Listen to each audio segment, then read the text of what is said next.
आज का एपिसोड काफ़ी one of the best episode होने वाला है बिकॉज आज हम बात करने वाले हैं बहुत ही स्पेशल टॉपिक पे, एक स्पेशल सब्जेक्ट पे। जैसे कोरोना वायरस। हम्म, कोरोना वायरस का साइज लेकिन किसी ने नहीं देखा, लेकिन कितने आदमियों की कि पूरे विश्व में एक धमाल मचाया उसने ही। अभी इन सारी बातों को सुनते हुए उनको एंटमैन एक हॉलीवुड मूवी है जो कि नैनो टेक्नोलॉजी पे बनी है, शायद वो उनके माइंड में आ रहा होगा एंड दे रिलेट। वैसे भी विज्ञान को गहराई में जब जाते हैं तो मैं एक साइंटिस्ट थे रिचर्ड फाइनमैन, और रिचर्ड फाइनमैन ने 1959 में एक पब्लिक लेक्चर में कहा। एलिमेंट्स भी बना सकता है जैसे कि प्योर फॉर्म में है, लाइक गोल्ड हो गया, पेट्रोल का कमी होता है, डीजल का कमी होता है, तो क्या हम नैनो साइंस के साथ हेल्प से हम क्रिएट कर सकते हैं?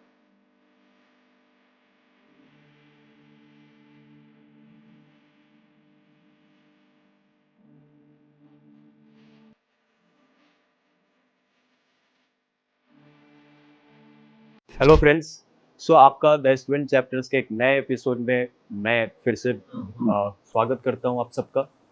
आज का एपिसोड काफ़ी one of the best episode होने वाला है बिकॉज आज हम बात करने वाले हैं बहुत ही स्पेशल टॉपिक पे, एक स्पेशल सब्जेक्ट पे। और जो मेरे साथ आज के जो गेस्ट भी हैं, अगर मैं उनका सिर्फ इंट्रोडक्शन दूं तो शायद 1 घंटे से ऊपर का सिर्फ ये पॉडकास्ट वीडियो ही लग जाए। तो मैं एक छोटा सा इंट्रोडक्शन देता हूँ। मेरे साथ हैं डॉक्टर राकेश कुमार सिंह सर, जो कि फॉर्मर रजिस्ट्रार रहे हैं आर्यभट्ट नॉलेज यूनिवर्सिटी के, एंड उन्होंने PhD nano science and nano technology किया। हम सब एआई के बारे में तो काफ़ी जानते हैं बट शायद नैनो साइंस के बारे में उतना नहीं सुना है या उतना नहीं जाना है। तो आज बहुत ही डिटेल्स में हम जानने वाले हैं नैनो साइंस टेक्नोलॉजी बिकॉज हमारे साथ one of the sharpest mind India के या वर्ल्ड के भी हमारे साथ बैठे हैं। और ऐसा मैं क्यों बोल रहा हूँ आपको ये वीडियो के अंत तक मालूम पड़ जाएगा। तो मैं स्वागत करता हूँ डॉक्टर राकेश सर का, और मैं चाहूँगा कि आप एक सर एक छोटा सा इंट्रोडक्शन दें। मैं इंट्रोडक्शन, जहाँ तक मेरी बात है, मेरा नाम डॉक्टर राकेश कुमार सिंह है। जी। मैं वर्तमान में आर्यभट्ट नॉलेज यूनिवर्सिटी के nano science and nano technology विभाग का मैं विभाग अध्यक्ष हूँ। और वहाँ पर मैं पूर्व में वहाँ के उस विश्वविद्यालय के कुलसचिव, कुलानुशासक के रूप में भी कार्य कर चुका हूँ। इसके पूर्व मैंने अपनी कैरियर की टीचिंग और रिसर्च कैरियर शुरुआत किया था जी। Patna women's college, Patna university से। और अभी तक मेरे करीब 150 से ज़्यादा इंटरनेशनल रिसर्च पेपर हैं nano science and nano technology, physics education and science and technology popularisation के एरिया में। और वर्तमान में मैं नैनो टेक्नोलॉजी के विभिन्न एरियाओं के साथ फिजिक्स एजुकेशन में भी कार्य कर रहा हूँ। और टीचिंग ऑन रिसर्च की जो शुरुआत से लेके आज तक चीज़ है, जो हमारे नॉलेज पार्टनर हैं, वो सबसे ज़्यादा मैं प्रथम क्रेडिट देना चाहता हूँ हमारे प्रोफेसर एच सी वर्मा, जो Padmashri professor H C Verma ji. IIT जी। कानपुर, जिसके साथ मिलके मैंने इस नैनो टेक्नोलॉजी रिसर्च कैरियर की शुरुआत किया। उस समय मैं पटना विमेंस कॉलेज में था। और आर्यभट्ट नॉलेज यूनिवर्सिटी में जो नैनो टेक्नोलॉजी की शुरुआत होती है, जी। ये हमारे वहाँ के founder vice chancellor professor SN गुहा थे, जिन्होंने इस चीज़ को शुरुआत किया था। और उस शुरुआत में हमारे माननीय मुख्यमंत्री नीतीश कुमार जी ने इसको बहुत ही अच्छी तरीके से, बहुत ही ऊर्जा की भावना से उन्होंने इसको बढ़ाया। और हमारे पटना साइंस कॉलेज के हमारे PhD गाइड भी रहे प्रोफेसर अमरेंद्र नारायण के साथ मिलके, और प्रोफेसर आशीश्वर यादव थे farmer vice chancellor Bihar university Muzaffarpur, और प्रोफेसर SN गुहा के अथक प्रयास से, वजन से इस चीज़ को हम लोगों ने शुरुआत किया। और आज बिहार राज्य के लिए गौरव की बात है कि इस तरह के आधुनिक विज्ञान, नवीनतम विज्ञान बिहार राज्य में पढ़ाई होती है, और जिसका इम्पैक्ट बिहार राज्य नहीं, भारत देश नहीं, दुनिया के करीब 75 देशों में ज़्यादा भी है इसकी। और उसको कैसे समझ सकते हैं 75 देशों में है? तो आजकल देखते हैं कुछ भी होता है लोग गूगल खोलते हैं। इसी तरह जैसे गूगल खोलते हैं, आप गूगल में भी देखेंगे नैनो टेक्नोलॉजी रिसर्च और सब्जेक्ट, इस इम्पैक्ट डालेंगे तो आपके पूरे विश्व में बिहार का ये आर्यभट्ट नॉलेज यूनिवर्सिटी का नैनो टेक्नोलॉजी भी आ सकता है।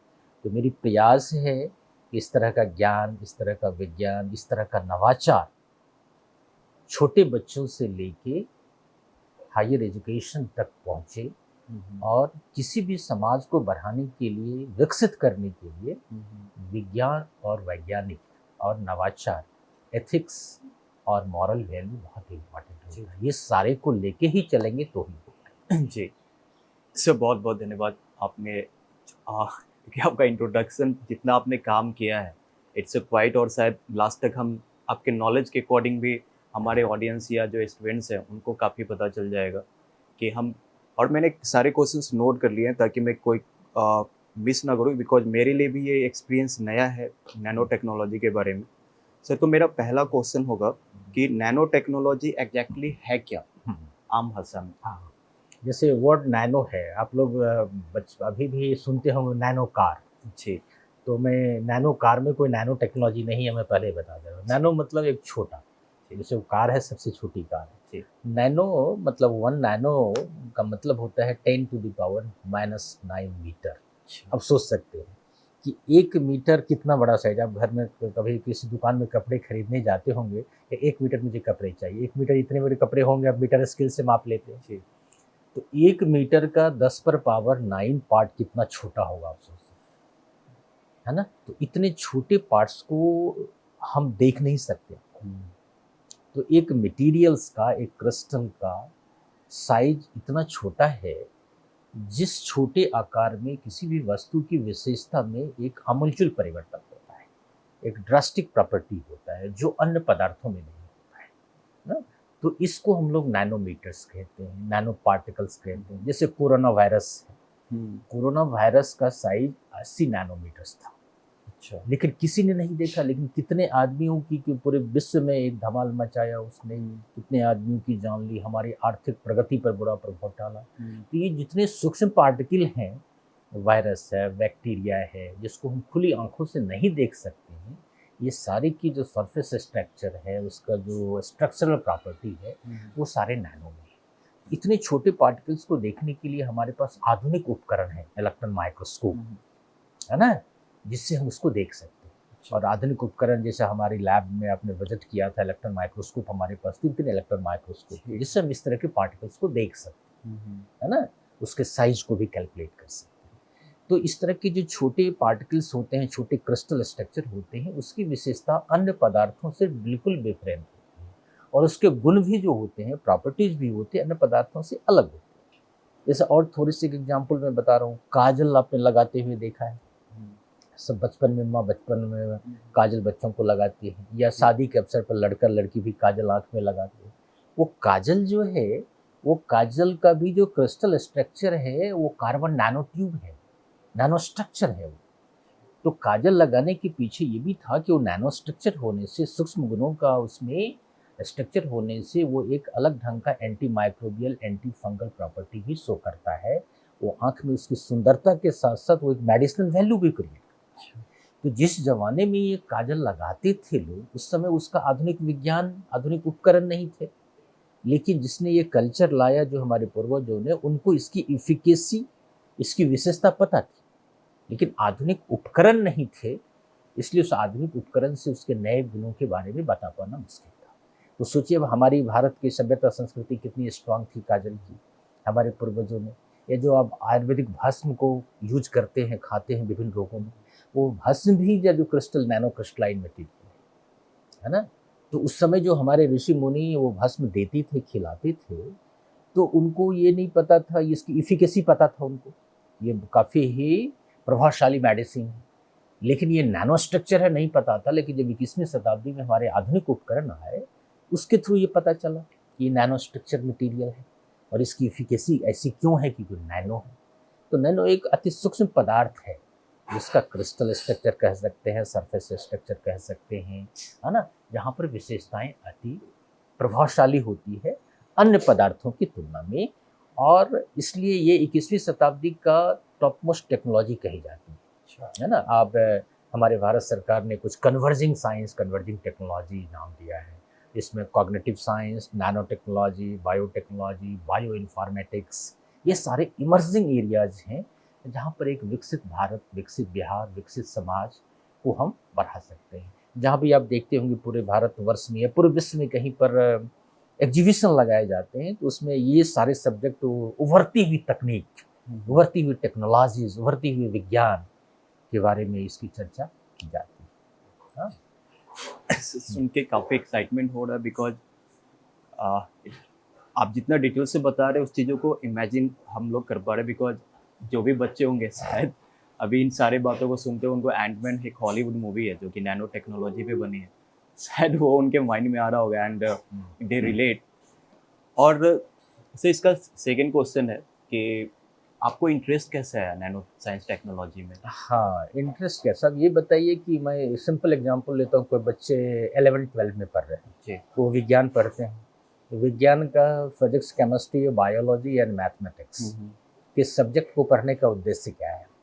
अगर बच्चे पहला ये शुरू के तो टॉपिक कोई पढ़ते हैं, मान लीजिए मोशन है, सेल डिवीज़न है, या मैथमेटिक्स में डिफरेंशियल इक्वेशंस हैं, हाँ, या कोई भी सब्जेक्ट बच्चे पढ़ते हैं, केमिस्ट्री में केमिकल रिएक्शंस हैं, जी जी उसका उद्देश्य क्या है? उस ज्ञान को मानव जीवन के लिए उपयोगी बनाना, जी जी। उस ज्ञान को समाज के विकास के लिए उपयोगी बनाना।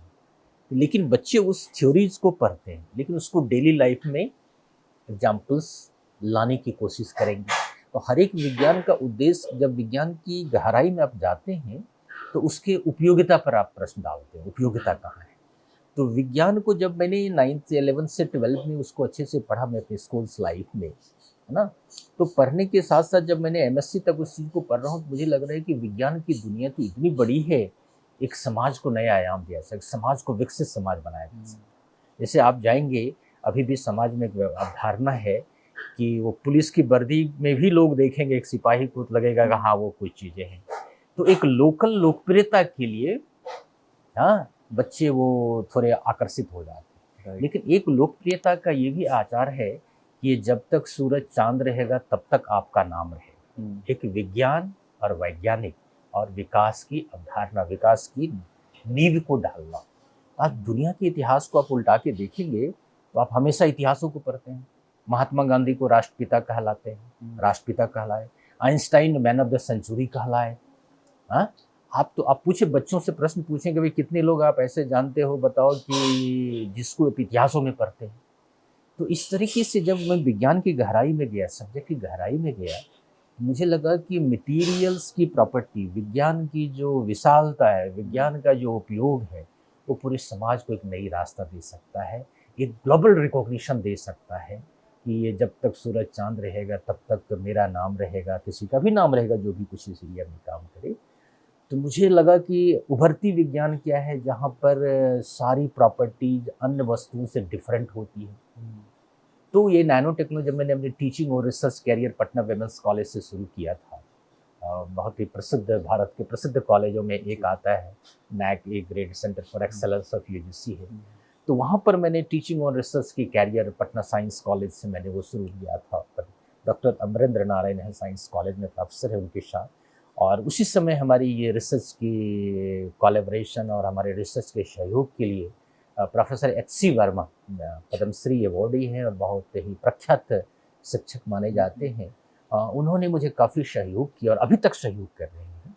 That was started nano technology research with professor H C. Verma. हमने वो शुरुआत किया और सर के सहयोग से और हमारे टीम के सहयोग से, और हम लोगों ने इस स्तर पर इसको लाया कि अभी करीब हम जिस lab, nano technology research lab की स्थापना में हमारा अमूल्य योगदान है, वो दुनिया के करीब 75 देशों में उसके ज्ञान को सराहा जा रहा है, एप्रिशिएट किया जा रहा है। अब कहीं उसकी एविडेंसेस क्या है, कैसे जानेंगे? दुनिया के 7500 कंट्री उसको देख रहे हैं। तो आप जो किसी चीज़ को आप खोजते हैं गूगल में जाके, तो गूगल डालते हैं। इसी तरह क्या होती है, साइंस के नए रिसर्च को खोजने के लिए वेब ऑफ साइंस होता है, गूगल स्कॉलर होता है ना, स्कोपस इंडेक्स होते हैं। ये सारे में आप किसी नए विज्ञान को खोजेंगे तो करीब दुनिया के 7500 कंट्री में एक से ज़्यादा भी हमारे ग्रुप के रिसर्च को लोगों ने साइट किया, जिसमें जर्मनी है, यूएस है, यूके है, चाइना है, इंडिया के आईआईटीज हैं, यूनिवर्सिटीज हैं, स्टेट यूनिवर्सिटी, सेंट्रल यूनिवर्सिटी, सारे लोग भी हमारे वर्क को साइट कर, हमारे ज्ञान को उपयोग करके भी अपनी टेक्नोलॉजी रिसर्च को डेवलप कर, है ना। तो ये शुरुआत होने के कारण है, आप किसी चीज़ की अधिकता में जब उसकी गहराई में जाते हैं, आप मेडिकल साइंस में जा रहे हैं, मान लीजिए मेडिकल साइंस में आप मेडिसिन को यूज कर रहे हैं, लेकिन उस मेडिसिन की इफिकेसी को देखना चाहें तो इफिकेसी के लिए आप क्या करेंगे? उसके क्रिस्टल स्ट्रक्चर को बदलेंगे, उसके सरफेस मॉर्फोलॉजी को बदलेंगे, उसके साइज को चेंज करेंगे। तो जब तक एक मेडिकल डॉक्टर भी रिसर्च नहीं करेंगे तो वो दवा की एफिकेसी कैसे समझेंगे? दूसरे के ज्ञान को सुन के आप ट्रीटमेंट नहीं कर सकते, दूसरे के ज्ञान को समझ के आप ट्रीटमेंट हमेशा नहीं कर सकते। तो आपको एक अच्छे डॉक्टर बनने के लिए, एक अच्छे चिकित्सक बनने के लिए आपको भी उसके गुण के, उसके स्ट्रक्चर को, उसको बनाने की विधि को, उसके एफिकेसी को समझना पड़ेगा। इसलिए कहते हैं ना रिसर्च एंड टीचिंग। इसलिए मेडिकल कॉलेज में भी देखेंगे आप कि हमेशा मेडिकल कॉलेज का हॉस्पिटल लगा रहता है। जैसे आप बिहार में ही आप कहते हैं पीएमसीएच बोलते हैं, Patna medical college and hospital.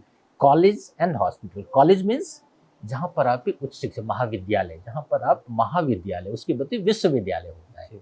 तो महाविद्यालय जहाँ पर महान विद्यालय है, जहाँ आप किसी चीज़ को टीचिंग करते हैं। हॉस्पिटल जहाँ पर आप ट्रीटमेंट करके उसको, उसके रिसर्च को उससे जोड़ते हैं। तो टीचिंग और रिसर्च जब मिलता है तो उसके दोनों के नॉलेज को कंबाइन करते हैं आप और उसको एक नॉलेज के रूप में पब्लिश करते हैं। तो वो जो प्रोफेसर्स होते हैं उस मेडिकल कॉलेज के, वो इन्वेंटर कहलाते हैं, एक नया ज्ञान दी। तो हर एक बच्चों को +2 लेवल से ही ये टेम्परामेंट होना चाहिए, साइंटिफिक टेम्परामेंट होना चाहिए कि हमारा विज्ञान सीखने का उद्देश्य क्या है ना? आप मान लीजिए देश में आईआईटीज खुले, हाँ? देश में बड़े बड़े एम्स खुले, आप बड़े बड़े ISR Indian institute of science education research खोले। डॉक्टर कलाम साहब जब हमारे भारत के राष्ट्रपति थे, आईएसआर खोला गया। क्यों खोला गया? कि एक बच्चों में +2 के बाद ही हम बच्चों की बेस्ट ब्रेन को हम ग्रैब करें और उसको देश के विकास में लगाएं। अगर भारत को विकसित भारत बनाना है, जो हमारे प्रधानमंत्री श्री नरेंद्र मोदी जी का हमारा ये है सोच है, विकसित भारत 2047, तो आपकी युवा पीढ़ियों को विज्ञान और वैज्ञानिकता इसको लानी पड़ेगी। कोई भी समाज बिना विज्ञान और वैज्ञानिक का विकसित नहीं हो सकता। आईएएस हो, दरोगा हो, एसपी हो, डीएम हो, ये सारे आपके सहयोग के लिए हैं, वो क्रिएटर नहीं है, आपके काम को सहयोग के लिए होते हैं, है ना? वो भी कोई पथ खराब नहीं है जिनके इंटरेस्ट कहाँ हो। इंटरेस्ट ये नहीं होता है, कहा जाता कौन से रास्ते से जाना चाहिए, है ना? तो महाजना ये इनका सपन था हमारे वेदों में। महान पुरुष जिस रास्ते से गए वो रास्ता महान है, सारे रास्ते महान नहीं है ना? इसलिए युवा पीढ़ियों को भी ये कहना चाहता हूँ, मैं 9th क्लास से बच्चों को, कि अगर महान पुरुषों का इतिहास आप पढ़ते हैं किताबों में, उसको जीना भी सीखिए। हम लोगों को प्रोफेसर एच.सी. वर्मा सर ने विज्ञान को जीने के लिए सिखाया, है ना? जीने के लिए सिखाया। उन्होंने national Anveshika network of India बनाया है, जो भारत के करीब 30 से ज़्यादा जगहों में काम करता है, जम्मू कश्मीर से लेके आसाम के गुवाहाटी तक। और छोटे छोटे प्रयोगों से, है ना, छोटे छोटे एक्सपेरिमेंट से विज्ञान को कैसे सीखें, कैसे जीवन में उसको उपयोग लाएं, क्या उसका टेक्नोलॉजिकल एप्लीकेशन है, क्या दैनिक जीवन में उसको कैसे जोड़ के हम पढ़ सकते हैं, सीख सकते हैं, वो सब काम हम लोग करके पूरे देश में एक साइंस मूवमेंट भी हम लोग फैला रहे हैं। अभी अन्वेषिका भारत यात्रा प्रोफेसर एच.सी. वर्मा सर के साथ शुरू हुई है, जिसका उद्देश्य ही है कि एक्सपेरिमेंट के साथ विज्ञान सीखना और एक समाज को विकसित समाज बनाना और पूरे देश में एक विज्ञान का नया लर्निंग पद्धति को डेवलप करना, जिससे हमारी समाज एक महान समाज, एक विकसित समाज के रूप में आ सके, है ना? सर आपने बिल्कुल सही कहा। और जैसे कि बिहार का एक इमेज, फिलहाल जो हमारे बिहार का इमेज, तो हमेशा जब भी हम एग्जाम्पल लेते हैं तो पास्ट में जाना पड़ता है, बट प्रेजेंट की सिचुएशन में हम मतलब जो भी है इंडिया के बाहर का इमेज बताने की ज़रूरत नहीं। पर आपने जब बताया नैनो टेक्नोलॉजी में बिहार की इमेज, 70+ कंट्रीज और बाहर से भी लोग आए हैं हमारे बिहार के लैब में, चीज़ों को सराहा है, रिसर्च किया है। So that's really incredible. And I think कि जो भी बिहार से सुन रहे होंगे उनको प्राउड मोमेंट होगा उनके लिए कि नैनो टेक्नोलॉजी जो साइंस का भी आप जैसे बता रहे, जो मैं समझ पाया हूँ कि अभी तक का आधुनिक साइंस, उसका एक सबसे शानदार, one of the finest lab India का हमारे आर्यभट्ट नॉलेज यूनिवर्सिटी में अवेलेबल, राइट। और सर नैनो को मैंने जो समझ पाया हूँ कि it's all about the structure, मतलब आप एकदम से माइक्रोस्कोपिक लेवल पर जाके चीज़ों को कर रहे हैं, राइट। और ये अपने आप में एक अलग दुनिया है जो शायद हर चीज़ को ट्रांसफॉर्म कर सकती है, मेडिकल साइंस। ये तो आप मुझे ये भी बताइए कि नैनो साइंस का मतलब कितना भास्ट है ये, इसका स्पेसिफिक है किसी मेडिकल साइंस में आएगा या इसकी बहुत भास्ट फील्ड है? नैनो टेक्नोलॉजी विषय का उपयोग जनरली ये क्या है, कन्वर्जिंग ऑफ साइंस है, राइट, है ना? Fundamental science, applied science, agriculture science, Ayurvedic sciences, forensic science है, सबका कन्वर्जेंस है। इसको कन्वर्जिंग साइंस इन टेक्नोलॉजी कहा जाता है। आपको तो मैंने मेडिकल साइंस का एग्जांपल बताया, नैनो मेडिसिन मार्केट, जितने मेडिसिन है ऑलमोस्ट आर नैनो। भले वो क्लिनिक चलाने वाले डॉक्टर्स को पता ना हो, लेकिन जो रियली प्रोफेसर्स हैं मेडिकल कॉलेज के या कोई क्लिनिकल प्रैक्टिसेस में भी बहुत अच्छे जानकार हैं, वो भी उसको समझ सकते हैं कि नैनो की इफिकेसी क्या होती है। लेकिन इंजीनियरिंग साइंसेज हैं, एग्रीकल्चर साइंसेज हैं, फंडामेंटल साइंसेज हैं, आयुर्वेदिक साइंसेज हैं, ये सारे में नैनो है। अब कैसे है, अभी आप नैनो फर्टिलाइजर का नाम सुना होगा, काफ़ी दूर तक है। अब नैनो फर्टि पहले आप क्या करते थे, किसी ज़्यादा मात्रा में आप यूरिया को, पोटास को डालते थे। अब नैनो आ गया छोटा, मतलब उसकी इफिकेसी बढ़ गई। तो छोटे ही मात्रा में आप डालेंगे, उसकी इफिकेसी बढ़ जाएगी। और आप हमारी लेबोरेटरी की विजिट किए थे, तो आप देखे होंगे वहाँ पर कि हम लोगों ने भी नैनो फर्टिलाइजर पर रिसर्च किया राइट। है ना। हम लोगों ने एक्सेल से नैनो फर्टिलाइजर बनाया है, जिसका सॉल्यूशन फॉर्म भी हम लोग बना रहे हैं। हम लोग रिसर्च पे फोकस कर रहे हैं। हमारे पास टेक्नोलॉजी की भी आगे की संभावना बन रही है। जो हमारे लिमिटेशंस है, जो हमारे नॉलेज पार्टनर्स हैं, उसके साथ मिलकर हम ये सब काम करते हैं। तो नैनो फर्टिलाइजर एग्रीकल्चर के फील्ड में काम हो रहा है। हमने आयुर्वेदिक भस्म के बारे में आपको बताया, राइट। काजल के बारे में बताया। ये भी फार्मास्यूटिकल इंडस्ट्रीज बहुत सारे प्रोडक्ट को बना रहे हैं। आयुर्वेदिक साइंसेज में नैनो के काफ़ी उपयोग हैं। तीसरा है इंजीनियरिंग साइंसेज में नैनो इलेक्ट्रॉनिक्स एक बहुत उभरता हुआ एरिया है। ऑलरेडी तो बहुत सारे हमारे नैनो इलेक्ट्रॉनिक्स में इलेक्ट्रॉनिक्स मटीरियल्स बन रहे हैं। रिकॉर्डिंग मीडिया में काफ़ी यूजेस हैं हमारे। इलेक्ट्रॉनिक्स पार्ट नए बन रहे हैं। कंप्यूटर स्टोरेज कैपेसिटीज़ बढ़ रहे हैं। तो इस तरह एग्रीकल्चर है, इंजीनियरिंग साइंस है। फंडामेंटल साइंस के बिना तो कोई साइंस होता ही नहीं, और फंडामेंटल साइंस को कभी दरकिनार करके नहीं चलना चाहिए। इसलिए हमारे जब डॉक्टर कलाम साहब हमारे भारत के राष्ट्रपति थे, तो Indian institute of science education and research खोला कि आईआईटीज़ में जो बच्चे जा रहे हैं, उसमें से बच्चे आईएएस में चले जा रहे हैं, एडमिनिस्ट्रेशन में चले जा रहे हैं, मैनेजमेंट में चले जा रहे हैं। तो एक ऐसा भी इंस्टीट्यूशंस होने चाहिए कि बच्चों को हम +2 के बाद ग्रैब करें बेस्ट ब्रेन को, और उसको देश के विकास में हम ले जाएँ। तो +2 के बाद आईएसआर उन्होंने भी एक स्कीम रखा, बीएससी के बाद भी रखा, एमएससी के बाद भी रखा। लेकिन साइंस एजुकेशन रिसर्च में बच्चों को डॉक्टरेट तक ले जाएंगे, और उसके खास एरिया में उसको हम आगे ले जाएंगे। एक बहुत बड़ी सोच थी उनकी। और देश में इतने सारे सीएसआईआर के लेबोरेटरीज भी हैं, जहाँ बहुत सारे युवा भी काम कर रहे हैं, देश की टेक्नोलॉजी पर काम हो रहे हैं। तो ये एक ऐसा नहीं है कि ये सारे एरिया का कन्वर्जेंस है। और बिहार राज्य में उस तरह की लेबोरेटरी होना, जो परिकल्पना हमारे आर्यभट्ट ज्ञान विश्वविद्यालय के संस्थापक कुलपति प्रोफेसर एस.एन. गुहा सर ने किया, और हमारे जैसे बेस्ट ब्रेन को उन्होंने आमंत्रित किया इस काम के लिए। और मैं बहुत धन्यवाद देता हूँ हमारे माननीय मुख्यमंत्री श्री नीतीश कुमार जी। जब भी इस तरह की चीज़ों को लेके हमने गया उनके पास, और वो उन्होंने आके मेरी लैब को भी विजिट किया है, जो आपने तस्वीर देख रहे हैं। उन्होंने आया है अपनी पूरी टीम के साथ, उनके साथ प्रिंसिपल सेक्रेटरी हैं, हमारे एजुकेशन मिनिस्टर्स हैं। तो उस चीज़ को देखा है और अप्रिशिएट किया है, और उससे एक नई और बहुत सारे सजेशंस भी दिया है, बहुत सारे हेल्प भी उन्होंने किया, अभी भी कर रहे हैं। तो बिहार राज्य में इस तरह की आधुनिक विज्ञान होना, जिसकी इम्पैक्ट पूरी दुनिया में देखी जा रही है। मैंने कहा गूगल स्कॉलर देख लीजिए, स्कोपस को देख लीजिए, वेब ऑफ साइंस को देख लीजिए, और हमारे दुनिया के वैज्ञानिक और शिक्षाविदों के द्वारा हम लोगों के वर्क को भी साइट किया जा रहा है, उपयोग किया जा रहा है, और हमें एक्नॉलेज भी किया जा रहा है मेल के थ्रू। बड़ी अचीवमेंट्स होती है। सिर्फ पढ़ाई पढ़ के इंफॉर्मेशन देना टीचर नहीं होता है। हम न्यूटन्स लॉज ऑफ मोशन को सब लोग जानते हैं, क्रिया के विपरीत प्रतिक्रिया तो सब लोग पढ़ाते हैं, लेकिन उस विज्ञान को आप दैनिक जीवन में कहाँ उपयोग कर सकते हैं, उसका टेक्नोलॉजी में कहाँ उपयोग है, प्रकृति में वो विज्ञान कहाँ दिखता है।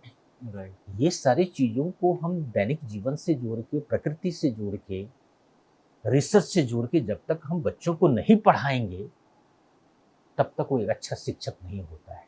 इसलिए शिक्षक को कहा जाता है रिसर्चर भी होना चाहिए, है ना, कि उसकी एक अपनी इतना रिसर्च पेपर आपने साल में पब्लिश किया, इतने सारे टॉक्स आपने दिए, इतने सारे एक्टिविटी को आपने ऑर्गेनाइज, तब आप अच्छे टीचर कहलाते हैं। और एक ही अब मान लीजिए कोचिंग इंस्टीट्यूट आप गली गली 1-1 मीटर पे देखते होंगे, शहर में निकलते होंगे, 1-1 मीटर पर आपको मेडिकल क्लिनिक दिखते रहते होंगे। तो ये सारे विज्ञान का पैरामीटर्स नहीं है, विज्ञान की सोच नहीं है। ठीक है, मेडिकल कोच या थी जो कोचिंग इंस्टीट्यूशन आपको प्रैक्टिस कराता है ना, कहीं कहीं ज्ञान भी देते हैं, लेकिन आपको विज्ञान को प्रकृति से जोड़ने के लिए, विज्ञान को एनवायरनमेंट से जोड़ने के लिए, आपको प्रकृति के साथ दोस्ती करनी पड़ेगी, नेचर असिस्टेड टीचिंग रिसर्च से जुड़ना पड़ेगा, है ना। इवन मेडिकल साइंसेज में जो अच्छे अच्छे मेडिकल कॉलेज देखिए बहुत अच्छे रिसर्च होते हैं, वहाँ के प्रोफेसर्स जो होते हैं मेडिकल कॉलेजेस के बहुत अच्छे काम करते हैं और अच्छे अच्छे नए नए मेडिसिन को भी डेवलप कर रहे हैं, है ना। आजकल देखिए बहुत सारे क्लिनिक में भी नाम लिखा रहता है कि फलना इंस्टीट्यूट एंड रिसर्च सेंटर, मतलब दोनों काम करते हैं। तो रिसर्च को लोग बहुत दूसरी दृष्टि से भी देखते हैं, है ना। तो रिसर्च का मतलब सर्च को री करना, दोबारा करना, ठीक है ना, दोबारा करना कि आप एक दवा पैरासीटामोल खिला के फीवर ठीक कर रहे हैं, क्या किसी व्यक्ति पर, किसी पेशेंट पर बार बार इफेक्ट दे रहे हो, कोई साइड इफेक्ट तो भी नहीं डाल रहा है। तो उसके इफेक्ट को भी स्टडी कर करके उस दवा का डोज से लेके उसकी कंपोजिशंस के चेंजेस पर भी, उसकी इफिकेसीज पर भी, उसके प्रोडक्शन पर भी जब बराबर रिसर्च होता है तो उसकी क्वालिटी में और सारा चेंजेज हो सकता है। इसलिए कहा जाता है जिस सेक्टर में जितने ज़्यादा नवाचार और रिसर्च होते हैं उस सेक्टर का उतना ज़्यादा विकास होता है। और अभी क्या कहते हैं, अनुसंधान रिसर्च परिषद हमारे माननीय प्रधानमंत्री श्री नरेंद्र मोदी जी ने शुरू किया।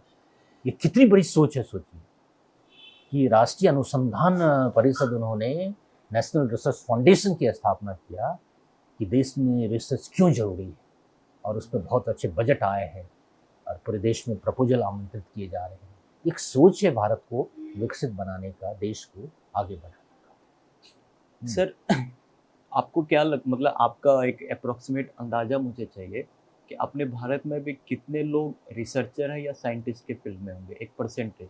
ये एक्चुअल परसेंटेज तो मुझे नहीं, मुझे डाटा याद है या मेमोरी में है, लेकिन इतने हैं कि रिसर्च के फील्ड में बहुत कम लोग आ रहे हैं। और उसका वन ऑफ द रीज़न ये भी है, साइंस के प्रति लगाव। लोग कहते हैं अपॉर्चुनिटी नहीं है, मेहनत बहुत करना पड़ता है, तपस्या बहुत करनी पड़ती है, कैरियर नहीं है, लोग जनरली बोलते हैं। लेकिन one of the reason is that जिस व्यक्ति ने साइंस को इंटरेस्टिंग रूप में पढ़ा, साइंस को नेचर से जोड़ के पढ़ा, साइंस को जीवन में जीना सीखा, उस आदमी को नौकरी की चिंता नहीं रही, अपॉर्चुनिटी की चिंता नहीं रही, बल्कि प्रकृति उसकी चिंता करती है। मुझे ऐसा लगता है। और हमने जब अपने ज़माने में जब रिसर्च करता था, हमारे मेन टीचर जो प्रोफेसर एच.सी. वर्मा सर थे, वो कहते थे कि जब आप मेहनत हार्ड करते हो, विज्ञान को अच्छा से प्रकृति करते हो, तो प्रकृति आपकी चिंता करती है ना। सही में प्रकृति चिंता करती है और उसकी आवश्यकता बहुत जगह है। तो लेकिन है कि आप विज्ञान को किस ढंग से पढ़ते हैं। आप अगर विज्ञान को सिर्फ नौकरी के लिए पढ़ते हैं तो एक अलग चीज़ है ना। तो परसेंटेज ज़रूर कम है, लेकिन झुकाव तो बढ़ रहा है। आप एक डाटा के अनुसार ये भी है कि भारतवर्ष में, पूरी दुनिया में, भारतवर्ष में भी रिसर्च पब्लिकेशन की फील्ड में भारत ने एक अपनी अच्छी छलांग लगाई है। और जिस तरह अमेरिका, जापान, जर्मनी, चाइना एक विकसित राष्ट्र है, रिसर्च होने के कारण भारतवर्ष भी अच्छी छलांग लगा रही है, ऐसा नहीं।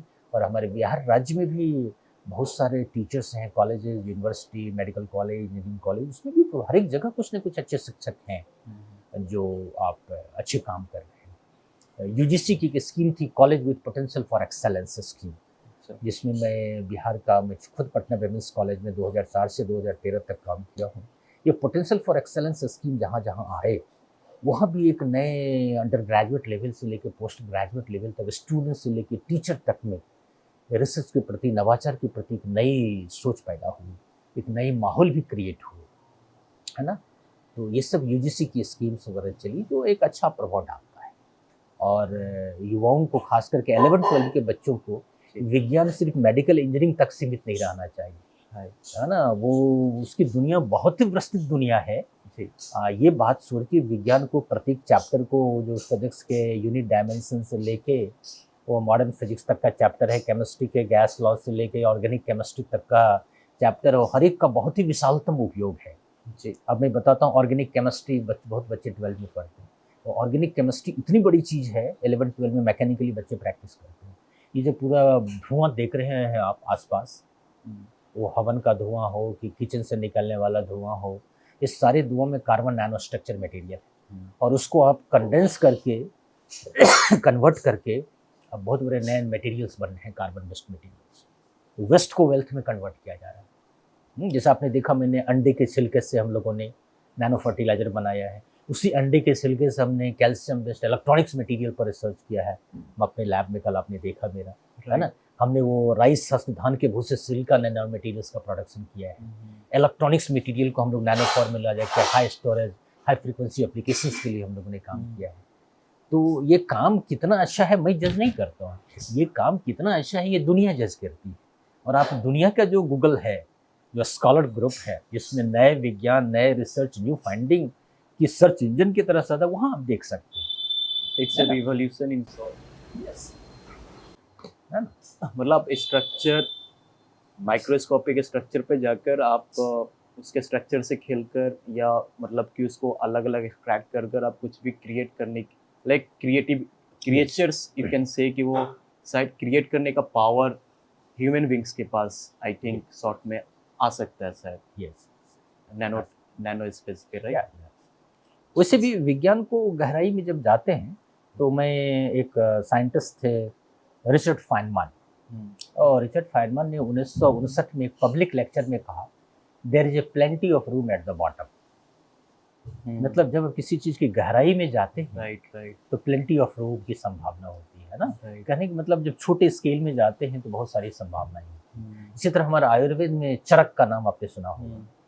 चरक ने भी, मतलब अब मुझे तो याद, हजारों वर्ष पहले कभी अपने आयुर्वेदिक सार संग्रह में लिखा है कि अब किसी चीज़ मटेरियल्स को, आयुर्वेदिक भस्म को हीटिंग करते हैं, फिर उसको ठंडा करते हैं, तो हीटिंग क्वेंचिंग, ठंड गर्म करना, ठंडे करने से उसके स्ट्रक्चर में चेंजेज आता है और एक सूक्ष्म पदार्थ बनता है, अच्छा। जिसको नैनो स्केल कहते हैं।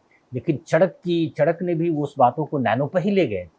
लेकिन हमारे हिंदुस्तान के वो ऋषि थे, वो बहुत हमारे डाटाबेस में नहीं आया। तो भारत के ऋषि मुनियों का बहुत बड़ा योगदान है। उसी तरह आप देखेंगे गांव में हमारे लोहार भाई उसको आग में डालते हैं, लोहा को, और उसको पीटते हैं। आग में डालते हैं और उसको पीटते हैं। तो उसका क्या उद्देश्य है? वो आग में डाल के फिर पानी में डालना, फिर उसको हैमरिंग करना, मतलब उसके क्रिस्टल स्ट्रक्चर को छोटा करना, सूक्ष्म करना, उसकी जो शार्पनेस है वो उसकी बढ़ती है ना, वो मजबूत होता है, तीखा होता है। पुराने जब मुगल कालों में कहा जाता है वो हथियार यूज करते थे लोग, हाँ, कि बहुत शार्पनेस होता था, बहुत प्रभावशाली हथियार होते थे, क्योंकि वो हैमरिंग जो टेक्नोलॉजी थी हमारी, जो लौह की, आयरन की, उसके अंदर भी नैनो स्ट्रक्चर था, मटीरियल्स की प्रॉपर्टी होती है। आप वो दिल्ली का कौन सा वो आयरन पिलर्स है, उस आयरन पिलर्स में भी डिफरेंट तरह के कंपोजिशंस ऐसे हैं जिसको मटेरियल रिसर्च भी कर सकते हैं, नैनो टेक्नोलॉजी रिसर्च भी उसके कर सकते हैं, क्योंकि तक जंग नहीं लगता है उसके अंदर। तो ये नैनो कोई नया चीज़ नहीं है। आपने, मैंने रिसर्च कहा, सर्च को री करना है ना, ऑलरेडी सर्च है, उसको दोबारा करने के लिए, दोबारा सोचने के लिए युवाओं में साइंटिफिक टेम्पर होना चाहिए, वैज्ञानिक सोच होना चाहिए, मतलब उसको रिसर्च करने की प्रभावशाली टेम्परामेंट होना चाहिए। और वो टेम्परामेंट जो है वो स्कूल्स लेवल से ही होनी चाहिए। स्कूल्स ले आप देखिए, national council of science and technology communication network, DST government of India का पार्ट है। आपका department of education government of Bihar का, SCERT state council of educational research and training है, किलकारी बाल भवन है आपके शिक्षा विभाग। ये सारे लोग स्कूल्स लेवल के एजुकेशन में इस तरह से इनोवेशन का काम करें। लेकिन अब बच्चे कितने उसमें लाभान्वित हो रहे, जब बच्चे कोचिंग की दुनिया में घूम रहे हैं, वो लगते हैं कोचिंग वाले एक टी शर्ट दे देते हैं, एक बैग दे देते हैं, तो वो लगते हैं कि ये इसकी दुनिया बहुत महानतम दुनिया है। ठीक है, आप कुछ प्रैक्टिस करने के लिए, कुछ सीखने के लिए, कोई कोचिंग क्या है, ट्यूशन का बड़ा रूप है कि कहीं कोई दिक्कत है तो कोई आपको मदद कर दिया, लेकिन आप कॉर्पोरेट रूप ले लिया, सारे एडवर्टीजमेंट्स आ रहे हैं, इतने सारे चौक चौराहे पे वो सारी चीज़ें दिख रही हैं। तो उस चीज़ों को आप सिर्फ बाहर दुनिया आना चाहिए कि स्कूल कॉलेजेस में भी बहुत सारी योजनाएं हैं, सरकार की भी बहुत सारी योजनाएं हैं, जिसको अपनाने की ज़रूरत है, समझने की ज़रूरत है। तो बहुत सारे युवा आपके इस फील्ड में आ सकते हैं। कैरियर की चिंता प्रकृति करता है, मैंने पहले भी कहा, ईश्वर भी करते हैं अगर आप हार्ड लेबर करते हैं। तो one of the reason is that movie है। सर, नैनो साइंस, जैसा कि हम लोग, मैं समझ पा रहा हूँ कि आप स्ट्रक्चर से खेलकर आप कुछ भी क्रिएट कर सकते हैं, तो क्या नैनो साइंस आने वाले टाइम में एलिमेंट्स भी बना सकता है, जैसे कि प्योर फॉर्म में है, लाइक गोल्ड हो गया, राइट? या आने, जैसे कि पेट्रोल का कमी होता है, डीजल का कमी होता है, तो क्या हम नैनो साइंस के साथ हेल्प से हम क्रिएट कर सकते हैं डायमंड, पेट्रोल? अभी ये क्या, ये तो हमारे ओएनजीसी जो है, oil natural gas corporation, HPCL, Hindustan petroleum, और या किसी एलिमेंट को छोटे नेवल, ये तो ऑलरेडी रिसर्च हो रहे हैं, पूर्व में भी हुए हैं। और आप ओएनजीसी है, एचपीसीएल है, इंडियन ऑयल है, ये सारे में तो नैनो टेक्नोलॉजी पद पर एनर्जी मैनेजर पद है, साइंटिस्ट पद हैं, ये सारे पद पर बहालियाँ भी होती है, कैरियर्स हैं। इसमें स्पेशल रिक्रूटमेंट हो रहे हैं। ऑलरेडी इस फील्ड में काफ़ी सारे काम हो रहे हैं। ऑयल कन्वर्सन है, उसकी एफिकेसी है, ऑलरेडी काम हो रहे हैं इसमें। मतलब पॉसिबिलिटीज है कि और पॉसिबिलिटीज वी कैन क्रिएट हाँ एनीथिंग, हाँ हाँ, बिल्कुल बिल्कुल राइट? मतलब we can even create in the biotechnology field. हम शायद जैसे कि बहुत नैनो पहले शायद आपने भी सुना होगा ये, नैनो बायोटेक्नोलॉजी तो बायोटेक्नोलॉजी का एक इम्पॉर्टेंट पार्ट है। राइट? नैनो बायोटेक्नोलॉजी पे हमारे यहाँ भी काफ़ी सारे काम हो हाँ, रहे लैब हैं। में देखा था हमारे मैंने। हमारी दो हमारे हमारे दो एक फैकल्टी हैं, डॉक्टर अभय कुमार अमन, और हमारे एक पीएचडी स्कॉलर हैं आशुतोष कुमार, दो स्टार्टअप लिया है उस फील्ड में। नैनो में दो स्टार्टअप हमारे यहाँ काम कर रहे हैं नैनो टेक्नोलॉजी हाँ, हमारे कल मैं सेंटर में। मिला था उनसे। हाँ हाँ हाँ, वो एक के सेल वाला, राइट? ये दो स्टार्टअप हमारे काम कर रहे हैं हमारे सेंटर्स में। और अभी हमारे माननीय कुलपति श्री प्रोफेसर अशरथ कुमार यादव जी के साथ मिलके हम लोगों ने कुछ नए एमओयूज भी किया है। डीवाई पाटिल इंटरनेशनल यूनिवर्सिटी के साथ एमओयू किया। डीवाई पाटिल सर हमारे बिहार के गवर्नर भी थे, है ना, और हमारे यूनिवर्सिटीज़ के चांसलर भी थे।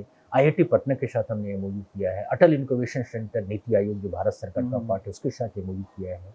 National institute of Ayurveda, ministry of Ayush, government of India, Jaipur के साथ हम लोगों ने एमओयू किया है। और हर एक जगह हमारे कुलपति प्रोफेसर शरद कुमार यादव जी हमारे साथ थे, है ना, और उन्होंने काफ़ी प्रोत्साहन भी दिया, काफ़ी उत्साह भी बढ़ाया। मिलके हम लोगों ने एक एमओयू किया है, नॉलेज पार्टनर किया है इन सारे संस्थानों के साथ मिलके। आयुर्वेदा के फील्ड में, इंजीनियरिंग साइंस के फील्ड में, मल्टी डिसिप्लिनरी एरिया के फील्ड में हम लोग काम कर रहे हैं, काम कर भी रहे हैं, काम कर भी रहे हैं। सर एक इंटरेस्टिंग चीज आ रहा है, मतलब बिकॉज मैंने एक देखा था बहुत पहले, बिकॉज मैं भी साइंस का स्टूडेंट हूँ। सो आई सॉ कि यूएसए में एक पेड़ है जो हाइब्रिड प्लांट्स है, जिसपे शायद मोर देन 52 फ्रूट्स या अराउंड 20 प्लस फ्रूट्स सिंगल पेड़ पर होते हैं। ये बायोटेक्नोलॉजी का ही कमाल था, शायद नैनो का वहाँ पे यूज हुआ होगा। तो दिस इज द पॉसिबिलिटीज कि हम अमरूद के पेड़ पर आम या जो फल इधर उधर हो रहे हैं, मतलब ठंड के एरिया में, वी कैन मतलब एक लैब में या उसको वैसा इन्वायरमेंट देके नैनो साइंस की हेल्प से हम लोग कर सकते हैं। देखिए, पॉसिबिलिटी। ये सारे चीज़ें आपने कहीं देखा है तो मुझे लगता, मैं तो अच्छी तरीके से अवगत नहीं हूँ उसमें, लेकिन पॉसिबिलिटी हो सकती है क्योंकि ऐसा यहाँ पे नहीं। सारा स्ट्रक्चर का मेन हाँ, ये किया जा जो सकता है, ऐसा नहीं है। मतलब उस न्यूज़ से मैं अवगत नहीं हूँ, और किसी चीज़ पर मैं तब बोलता हूँ जब उसको रिसर्च जर्नल में मैं देखता हूँ। किसी न्यूज़ कहीं पढ़ लेने से मैं एज ए वैज्ञानिक होने के नाते, एज ए प्रोफेसर होने के नाते, मैं किसी चीज़ पर तो ही बोलता हूँ कि जब उसको मैंने किसी जर्नल्स में उस न्यूज़ को पढ़ा। जी किसी चीज़ की वैज्ञानिकता और प्रामाणिकता बहुत इम्पॉर्टेंट है। जी किसी चीज़ को जर्नल में कोई न्यूज़ पब्लिश होता है तभी उसकी वैज्ञानिक आधार माना जाता है। तो हो सकता है, ऐसा नहीं मैं कह सकता हूँ, लेकिन मैं फुल्ली उसमें अवगत नहीं हूँ। इससे बस मतलब एक चीज़ और मुझे बता दीजिए, फिर हम नेक्स्ट क्वेश्चंस में जाते हैं कि नैनो साइंस का मतलब, बिकॉज आपका काफ़ी शायद जैसे कल बात हुई थी तो आपने मुझे बोला था कि मोर देन 20 ईयर्स आपने नैनो साइंस में दिया है, राइट? तो आप इसका क्या, इसकी कोई लिमिटेशन है या अभी ये जस्ट शुरुआत है? शुरुआत नहीं है, ये लिमिटेशन, रिसर्च का तो कोई अंत नहीं होता है ना। आप कहते हैं कि एक खास एरिया को, रिसर्च को क्रिएट करने के लोगों की जीवन खत्म हो जाती है। जो एक 65 साल की उम्र तक प्रोफेसर्स काम करते हैं, वो जीवन खत्म हो जाता है। तो मैं कहा कि मैं 2004 में, अगस्त 2004 में मैं पटना विमेंस कॉलेज में as a lecturer of physics में ज्वाइन किया था। जी और उसी समय मैंने नैनो टेक्नोलॉजी रिसर्च में भी शुरुआत किया था। Doctor Amarendra Narayan science college Patna university हमारे गाइड थे, और professor H C. Verma sir IIT Kanpur, उनकी मदद पूरी रही थी जो इस नैनो टेक्नोलॉजी रिसर्च को हम लोगों ने बढ़ाया। और फिर उसके बाद आर्यभट्ट नॉलेज यूनिवर्सिटी में संस्थापक कुलपति प्रोफेसर एस एन गुहा सर ने इस नवीनतम विज्ञान को लाने के लिए कोशिश किया, और उन्होंने एस्टैब्लिश भी किया, और माननीय मुख्यमंत्री जी ने इसको काफ़ी मदद किया ले जाने में, श्री नीतीश कुमार जी ने। तो हम लोगों ने अभी तक 5-6 proven record of research create किया है जो दुनिया के इतिहास में है, मैं बता देना चाहता हूँ। पहली है जो मैग्नेटिक नैनो मटीरियल्स को नैनो स्केल में हम लोगों ने कन्वर्ट करके उसको नैनो इलेक्ट्रॉनिक्स के रूप में हम लोगों ने प्रूफ किया है। उसकी उपयोगिता इलेक्ट्रॉनिक्स मटेरियल के रूप में, हाई फ्रीक्वेंसी एप्लीकेशन के रूप में। दूसरा, उसी मटेरियल्स को बायोमेडिकल एप्लीकेशंस में भी हम लोगों ने यूज किया है। Same material. एक ये दूसरा प्रूवन रिकॉर्ड ऑफ रिसर्च जो दुनिया के इतिहास में हम लोगों ने क्रिएट किया है, वो हमारी है कि production of nano silica material from waste rice husk. धान के भूसे से हम लोगों ने सिलिका मटेरियल को नैनो के रूप में कन्वर्ट करने के लिए काम किया है, और उसकी विभिन्न एप्लीकेशन मैग्नेटिक पॉलीमर से लेकर ड्रग डिलीवरी से लेकर अदर एरियाज में। और जब गूगल स्कॉलर आप में जाएंगे, गूगल स्कॉलर में टॉप 10 रिसर्च दिखेगा, उस टॉप 10 रिसर्च में वो nano silica production from rice husk में हम लोगों का भी रिसर्च दिखेगा, बिहार के आर्यभट्ट नॉलेज यूनिवर्सिटी, है ना। और उसके बाद अगर ये जाएंगे अदर एरिया में, तो तीसरा है आयुर्वेदिक भस्म एज ए नैनो मेडिसिन। देखिए, भस्मों का उपयोग तो लोग कर ही रहे हैं। मॉडर्न साइंटिफिक टूल से हमने उसको क्या किया, ये प्रूफ किया है कि ये सूक्ष्म पार्टिकल है, और इसकी इफिकेसी क्यों है कि ये नैनो फॉर्म में था। और उसके different application, cancer line cells से लेके, है ना, अदर एरियाज में हम लोगों ने बैद्यनाथ आयुर्वेदन हमारे साथ अभी इंडस्ट्रियल एकेडमी अपन टाई अप किया है बैद्यनाथ आयुर्वेदन में, और हमारे साथ मिलकर डायबिटीज और कैंसर लाइन सेल में काम करता है ना, ये सारी चीज़ें। और उसी तरह ये चौथा एरिया ऑफ रिसर्च जो पांचवा है, फूड मटेरियल, जैसे टर्मरिक है, हल्दी पाउडर खाते हैं आप, जिंजर है, सिनेमन है, ये सारी चीज़ों का पाउडर, क्रू पाउडर यूज करते हैं। हम लोगों ने उसका नैनो स्केल फूड पाउडर बना के डिफरेंस देखा है कि एक सामान्य पाउडर और नैनो पाउडर में क्या अंतर होता है, और उससे फार्मास्यूटिकल इंडस्ट्री, बायोमेडिकल साइंसेज में कैसे एक नई क्रांति आ सकती है, उस एरिया में भी हम लोगों ने काम किया है। तीसरा, हम लोगों ने जो राइस स्ट्रॉ होता है, धान के जो टहनियाँ होती हैं, उसको जला के हम लोगों ने बायोचार बनाया, जिससे वाटर प्यूरिफिकेशन पे हम लोगों ने काम किया है ना। और चौथा इनोवेशन हम लोगों ने, जो हमारी national Anveshika network of India, जिसके national coordinator professor H C. Verma sir हैं, उसके माध्यम से हम लोगों ने low cost no cost experiment से नेचर से, प्रकृति से के साथ जुड़ के, है ना, अपने दैनिक जीवन के साथ जुड़ के उसके विज्ञान को हम लोग काफ़ी प्रभावशाली बना रहे हैं, इंटरेस्टिंग बना रहे हैं, ताकि यूथ में एक experiment assisted science teaching learning का भावना क्रिएट हो सके, और देश में अच्छे से अच्छे वैज्ञानिक और साइंटिस्ट और साइंटिफिक टेम्परामेंट के लोग क्रिएट हो सके, जो दुनिया को चला सके। ये काम भी हम लोग ने किया। ये 5-6 क्षेत्रों में हम लोगों ने अपने नवाचार को, अपने रिसर्च को दुनिया के डाटाबेस में हम लोगों ने स्थापित किया है। ये मुझे नहीं पता, ये दुनिया बताती है, वो हमारे पास उसके रिकॉर्ड है, हमारी वेबसाइट पर भी आप कुछ देख सकते हैं, या गूगल पे भी खोल के देख सकते हैं। हम लोग को एप्रिसिएशन मिलता है, राइट, सब मिलना भी चाहिए, बिकॉज साइंस मतलब आप पूरे दुनिया को कुछ क्रिएट कर आते हो, they are the real creators, right. बाकी तो ऑपरेशनल वर्क में, but scientist are the real creator जो दुनिया को दे रहा है, फिर उसी सिस्टम पे सब चल रहा है, राइट। सर, एक छोटा सा क्वेश्चन ये है मेरा कि कुछ ऐसे डिजीज हैं जो वायरस बेस्ड हैं, जिनका ट्रीटमेंट पॉसिबल नहीं है, मतलब वायरस बेस्ड का तो नहीं रहता, but in the case like cancer and Alzheimer, तो इसमें नैनो साइंस क्या आगे आ चुका है, मेडिसिन आ चुकी है? आ चुके बहुत सारे मेडिसिन हैं नैनो में, अवेलेबल है, आप हॉस्पिटल्स में यूज हो रहे हैं, काफ़ी यूज हो रहे हैं, कैंसर को ट्रीटमेंट करने की काफ़ी सारे यूज हो रहे हैं। आप बहुत सारी दवाइयाँ प्रेस्क्राइब कर रही हैं, डॉक्टर्स लोग करते हैं नैनो को, है ना। आप आयुर्वेदिक में जो ना इंजेक्शन हम लोग देते हैं, तो आयुर्वेदिक मेथड में बहुत सारी चीज़ें ऐसा है कि किसी चीज़ को आप हीटिंग करते हैं, बहुत सा घी में दे के, किसी में दे के, तो वो हीटिंग के बाद जो इंजेक्शन मेथड है, उसको कहते हैं नैनो फार्मुलेशंस। अच्छा, हमारे वैद्य लोग करते हैं, वो काफ़ी इफिकेसी होते हैं, भले उसकी टेक्नोलॉजिकल एडवांसमेंट बहुत पता नहीं। मार्केट में बहुत सारे नैनो टेक्नोलॉजी बेस्ड ड्रग्स हैं, बहुत सारे। सिर्फ 10-20 साल में अभी से नैनो साइंस को कहाँ देखते हैं आप? मुझे लगता है 10-20 साल में जितने सारे काम किए हैं, अब एक ही काम बचा है, जो प्रोडक्ट हम लोग खुद मार्केट में लाने की कोशिश कर रहे हैं जी। तो उसके लिए कॉमर्शलाइजेशन वाली नीति, बेसिकली हम लोग हैं तो शिक्षक, प्रोफेसर हैं, शिक्षक हैं, या आप साइंटिस्ट हैं, तो हम लोगों को नया ज्ञान सृजन करने का, नया ज्ञान को राइटअप करने का, नया ज्ञान को सिखाने की ट्रेनिंग हम लोगों को है। वो बाज़ार में बेचने का, बाज़ार में प्रोडक्ट लाने की ट्रेनिंग जनरली है नहीं, और वो मेंटलिटी भी अभी नहीं डेवलप हुई। हम लोग एक्चुअली ये मैं 10-20 साल में ये चाह रहा हूँ कि नैनो टेक्नोलॉजी बेस्ड इंडस्ट्रीज़ को लाए। अच्छा, जैसे अभी हमारे वन ऑफ द मेंटर्स, जो हम नाम भूल गए आपको बोल रहा हूँ, प्रोफेसर आर के कोटनाला, जी, जी। CSIR NPL के डिप्टी डायरेक्टर रह चुके हैं, वहाँ के मैग्नेटिक स्टैंडर्ड लैब के हेड रह चुके हैं। हाइड्रोइलेक्ट्रिक सेल पर हम लोगों ने बहुत अच्छा काम उनके साथ मिलकर किया है। वो हाइड्रोइलेक्ट्रिक सेल क्या है, वाटर डालने से मटेरियल के अंदर इलेक्ट्रिसिटी जनरेट होती है, और वो वो हम लोगों उनके सहयोग से हम लोगों ने लैंप मार्केट में तैयार किया है, अभी सेल बैटरी भी तैयार किया है, उसके बाद टॉर्च तैयार किया है मार्केट में, लेकिन उसकी कमर्शलाइजेशन में हम लोग नहीं कर पाए हैं। आर के कोटनाला सर के मेंटरशिप में, उनके गाइडेंस में हम लोग देश में उसके प्रोडक्ट लाने की कोशिश कर रहे हैं। इसी तरह नैनो मिशन भी पहले, बहुत पहले भारतवर्ष में इलाहाबाद में खुला था, इलाहाबाद यूनिवर्सिटी में। उसके डायरेक्टर हुआ करते थे प्रोफेसर अविनाश पांडे, जो कि inter university accelerator centre UGC autonomous body के डायरेक्टर हैं। उनका एक काफ़ी सहयोग हम लोगों को मिलता रहा है अभी तक रिसर्च में, जिनको मदद से हम लोगों ने इस रिसर्च को आगे बढ़ाया।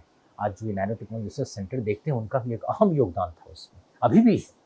ये सारी की मदद से हम लोगों ने अगले 10-20 साल में हम लोग नैनो टेक्नोलॉजी इंडस्ट्री एस्टेब्लिश करने की कोशिश कर रहे हैं। अभी तो 2 स्टार्टअप हम लोग स्टार्ट कर दिया, वो इंडस्ट्री ही है, हम लोग एस्टेब्लिश कर दिया। अगले 10-20 साल में हम लोग चाहता हूँ नैनो टेक्नोलॉजी बेस्ड इंडस्ट्री भी हमारे राज्य में हो, राइट। है ना।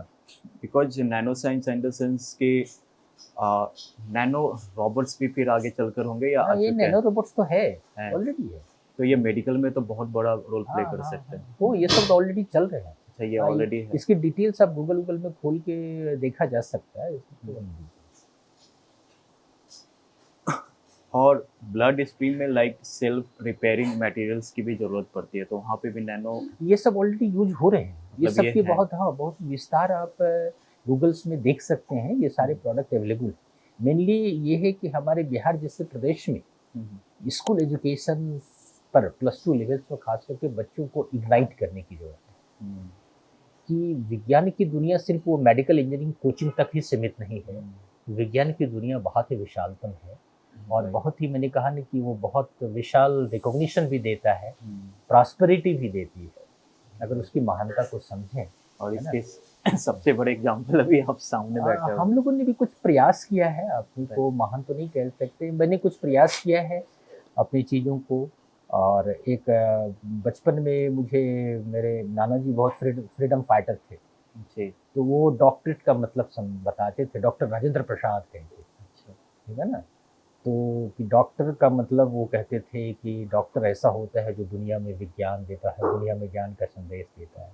तो एक सोच आई थी कि डॉक्टरेट करना है, हाँ, बड़ा काम करना है। तो डॉक्टरेट करने का मुझे बहुत एक शौक भी था, और एक ग्लोबल रिकॉग्निशन की भी सोच रही, तो मैं उस डायरेक्शन में काम करने की कोशिश करते रहा हूँ। और पता नहीं, अभी तक बिहार के मुझे बेस्ट टीचर ऑफ अवार्ड या यंगेस्ट साइंटिस्ट का भी आपको governor best teacher award by the governor of Bihar, कमचाल यूनिवर्सिटी ऑफ बिहार के द्वारा मुझे मिला। तो मुझे और उत्साह बढ़ा। इससे पहले यंग साइंटिस्ट अवार्ड भी मिला है, और माननीय मुख्यमंत्री जी की तस्वीर आप देख रहे हैं, माननीय मुख्यमंत्री जी ने भी मुझे काफ़ी अप्रिशिएट किया है, नीतीश कुमार जी ने।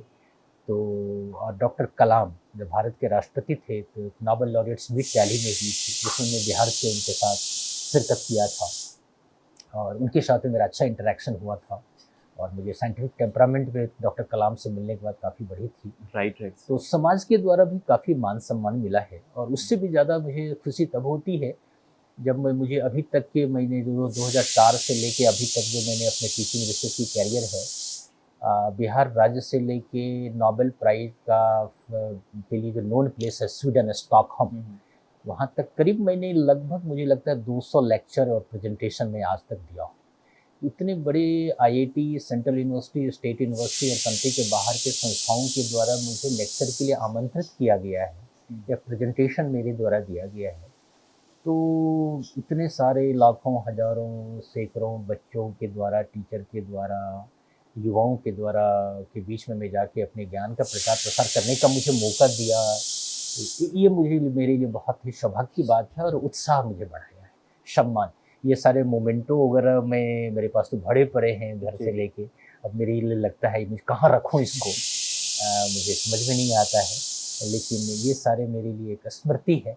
जी उसका आशीर्वाद है उस सारे इंस्टीट्यूशंस जी का, कि जो मैं इतने बड़े शिक्षण संस्थानों के द्वारा मुझे एक्सपर्ट के रूप में, रिसोर्स पर्सन के रूप में बुलाया जाता रहा है। ये पता नहीं मेरे में क्या गुण पाया उन्होंने, और जब मैं टॉक दे के आता हूँ, लेक्चर दे के आता हूँ, मुझे लगता है मैं कुछ और सीखा हूँ, या उन सबों का ब्लेसिंग मेरे ऊपर पड़ता है। तो अच्छा लगता है। So you are a true really में scientist in the student of a science, वो बात करके ही लग रहा, बिकॉज इतना डीप नॉलेज और इस तरीके की उपाधि, मतलब देश विदेश हर जगह से, और अपने बिहार राज्य में, और आपसे बात करके जो अभी तक मैं सीख पा रहा हूँ, और जो मेरे ऑडियंस शायद बहुत सारे स्टूडेंट्स की क्लैरिटी हो जाएगी, और लास्ट में कुछ और भी हम छोटा सा टॉपिक इस पे बात करेंगे। सर मेरा एक मतलब ऑलमोस्ट हम एंड की तरफ ही बढ़ रहे हैं। एक मेरा क्वेश्चन है, जैसे एआई के भी pros and cons, sorry pros and cons दोनों है, राइट?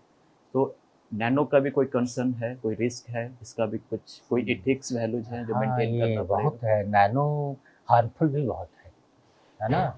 क्यों है कि इसका, आप मान लीजिए, साइज़ डिपेंडेंट प्रॉपर्टी, एक ख़ास साइज़ से ज़्यादा आप जाएँगे, उसकी टॉक्सिसिटी है, वो हानिकारक है। तो नैनो टेक्नोलॉजी इफेक्ट बहुत इम्पॉर्टेंट है। आप मटेरियल्स को, नैनो मटेरियल्स को ओपन छोड़ेंगे तो एनवायरनमेंट में जाएगा तो बहुत हानि करेगा। उसी तरह नैनो को आप काम करते समय भी उसके स्ट्रक्चर से अपने मुंह को ढकना पड़ेगा, नहीं तो वो लंग्स में जाके हानि कर सकता है। उसी तरह जितने भी आप मेडिसिन की बात किया, वो मेडिसिन एक खास नैनोटेक 1 से 100 नैनोमीटर जब स्ट्रक्चर होता है तो नैनो स्ट्रक्चर काम करता है। तो हो सके किसी खास साइज के बाद वो टॉक्सिसिटी क्रिएट करता हो, तो ये चीज़ों पर ध्यान देने की अति आवश्यक है। तो नैनो टेक्नोलॉजी एथिक्स जो है वो बहुत बड़ा इम्पॉर्टेंट है। या जितनी भी आप देख रहे हैं कि वातावरण में पॉल्यूशन क्रिएट हो रहे हैं, वो मोटर कार से लेके अन्य चीज़ों में, उसमें भी नैनो पार्टिकल्स होते हैं। बिल्डिंग का हैमरिंग होता है, टूटता है, उससे नैनो पार्टिकल्स निकलते हैं, है ना? बहुत हाई स्पीड गाड़ियाँ चल रही हैं रोड पे, जो धूल उड़ते हैं उसमें भी कुछ कुछ नैनो स्ट्रक्चर मटेरियल होते हैं। ये सब बहुत प्रिकॉशन की चीज़ें हैं। तो इथिक्स बहुत बड़ा चीज़ है इसके अंदर, और इथिक्स और मॉरल वैल्यू तो हर एक जगह है, रहना चाहिए। कहा जाता है एक्सेस ऑफ बीइंग हार्मफुल, किसी भी क्षेत्र में अधिकता हानिकारक है। और हमारी भगवत गीता की एक पंक्ति याद आती है, the society have risen to this stage not through mechanical and technological forces but due to moral and ethical values. moral और ethical values के कारण समाज इतना आगे बढ़ा है, और ये बहुत बड़ी चीज़ है। तो हर एक चीज़ में एथिक्स का होना, मॉरल वैल्यूज़ का होना अति आवश्यक है ना?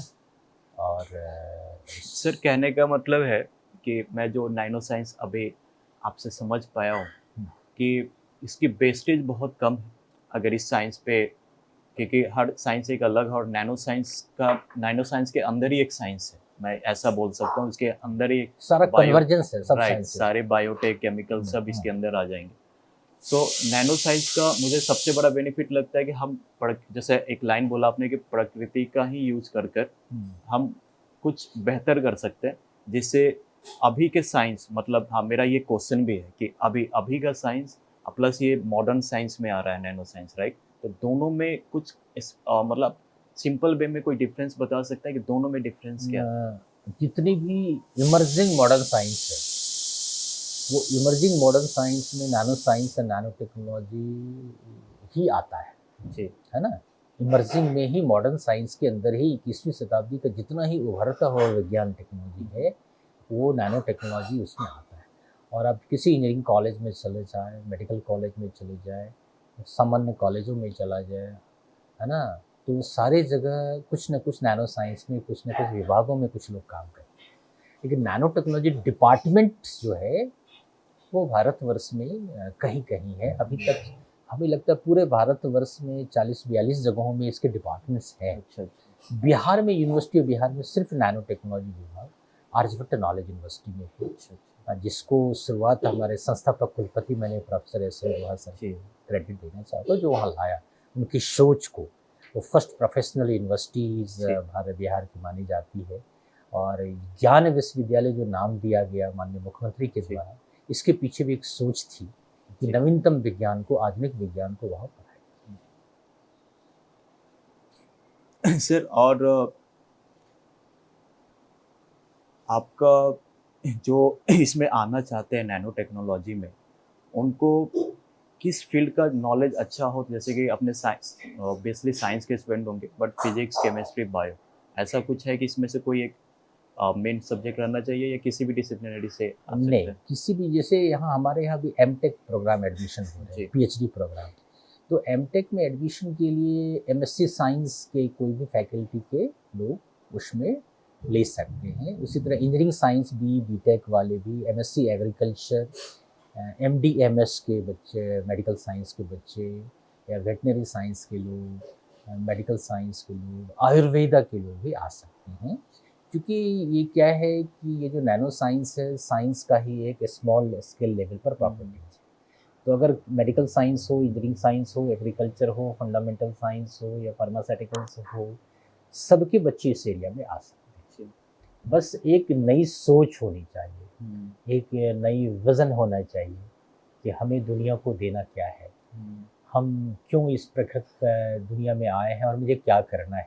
एक स्पेसिफिक गोल के साथ अगर बच्चे आते हैं तो वो कुछ नया करने की संभावना है। सर, और स्टार्टअप्स के बारे में आपने बता ही दिया है कि ऑलरेडी हमारे बिहार यूनिवर्सिटी से भी मतलब कि 2 स्टार्टअप्स नैनो टेक्नोलॉजी में निकल या कर। हमारे हमारे नैनो टेक्नोलॉजी सेंटर में 2 स्टार्टअप है। हाँ, राइट। जो अभी आपने बताया। सो हाउ कैन, मतलब कि मेरा ऑलमोस्ट आखिरी क्वेश्चंस के तौर पे ही हम लोग कि Bihar plus Bharat nano technology के हेल्प से क्या एक विकसित भारत या विकसित बिहार बन सकता है आने वाले टाइम में, या इसका कितना रोल होगा इसको विकसित करने में? विकसित भारत की कहीं भी अगर बातें हो रही हैं, जी। हमारे भारत सरकार के गैजेट में भी देखेंगे, या कहीं पर कोई एडिटोरियल पेज आप न्यूज़पेपर के पढ़ रहे होंगे, कहीं भी एग्जीबिशंस देखते होंगे, तो विकसित भारत में एक जगह एक विषय नैनो टेक्नोलॉजी सब जगह रहा है। जी। है ना? आप किसी डॉक्यूमेंट्स में, तो अभी डॉक्यूमेंट्स आपके पास पेश नहीं कर सकता हूँ, जी। लेकिन मेरे पास एक कैरियर प्रोफाइल फाइल्स है जिसके अंदर वो है, आपको डॉक्यूमेंट्स में दे सकता हूँ। तो ये विकसित भारत का, विकसित बिहार का तो इम्पॉर्टेंट सब्जेक्ट है, जिसको विकसित भारत या विकसित बिहार की श्रेणी में है ऑलरेडी और लाया जा सकता है। इस पे और बेहतर काम और हाँ। बच्चों को आगे आने की जरूरत है। राइट। आपका कोई मैसेज, छोटा सा मैसेज स्टूडेंट, आज के स्टूडेंट्स के लिए जो स्कूल्स में है, कॉलेज में, या एमटेक करना चाह रहे हैं या पीएचडी में उलझे हुए हैं कि किस सब्जेक्ट में करना चाह रहे हैं?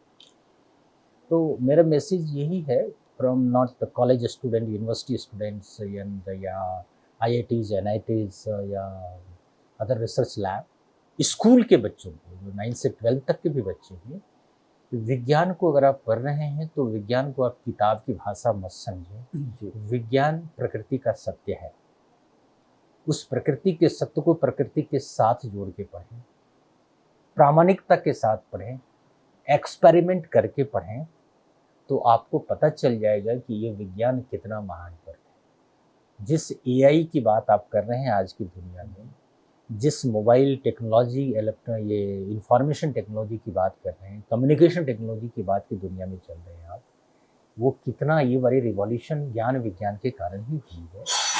तो विज्ञान को प्रकृति के साथ जोड़ के पढ़ें, एक्सपेरिमेंट करके पढ़ें, साथ साथ मॉरल एंड एथिकल वैल्यूज़ को साथ लेके चलें, अपने व्यवहार में भी कुशलता लाएं, अपने विज़न को, है ना, साथ लेके चलें। तो सबसे बड़ी जो युवाओं की भीड़ है, कैरियर कैरियर कैरियर, पैसे, बड़ी गाड़ियाँ, बड़े फ्लैट, बड़े पैकेज, ये सारी दुनिया से आप आगे निकल पाएंगे, है ना? तब जब विज्ञान को प्रकृति से जोड़ के पढ़ें, एक्सपेरिमेंट से जोड़ के पढ़ें और अपने मॉरल एंड एथिकल वैल्यूज़ को भी मेंटेन रखें, है ना? तो ये सारे सपने पूरे हो जाएंगे और वो किधर जाना है उसको खुद प्रकृति दिशा देगी, उसको दिशा देने की जरूरत। प्रकृति ले जाता है, ईश्वर ले जाता है, और अंत में कुछ नहीं। तो आप देखते हैं हम लोग समर्पण तो ईश्वर को करते हैं जी, ईश्वर को समर्पण करें आप, समर्पण भी ईश्वर का पार्ट है। आप नए रिसर्च में आप जाएंगे तो देखेंगे हमारे शरीर का भी जो संचालन है, डिफरेंट एनर्जी लेवल है, उस एनर्जी लेवल पर ध्यान, योग, प्राणायाम, पूजा पाठ का कितना बड़ा प्रभाव है ना? तो बच्चों को मैं ये भी कहूँगा कि ध्यान, प्राणायाम, योग से भी जुड़े। उससे क्या होता है, हमारे माइंड, बॉडी और सोल के बीच रिलेशन बनता है, हमें एक शांति फील होती है और हमें एक विज़न क्रिएट होता है। तो योग, प्राणायाम, ध्यान, पूजा ये सारे भी हमारे एजुकेशन का इम्पॉर्टेंट पार्ट होना चाहिए, है ना? आप देखेंगे बहुत सारे भारत के ऑर्गेनाइजेशंस में आर्ट ऑफ लिविंग ऑर्गेनाइजेशंस के द्वारा कुछ कोर्सेज, फंडामेंटल कोर्स योग, ध्यान, प्राणायाम का कंपलसरी किया गया है, ताकि युवाओं में एक नई सोच आए। डीएसटी के द्वारा एक साइंटिस्ट को special courses art of living के द्वारा कराया जा रहा है, ताकि कैसे अपनी माइंड को, शार्पनेस को यूज करें इन्वेंशन में, डिस्कवरी में, नवाचार में, रिसर्च। तो सिर्फ पढ़ाई लिखाई ही इम्पॉर्टेंट नहीं है, लिखाई भी होनी चाहिए, सीखने की पद्धति और अध्यात्म से भी जुड़ने की पद्धति होनी चाहिए। अपने पूर्वजों के द्वारा बताए हुए रास्ते पर भी चलना चाहिए।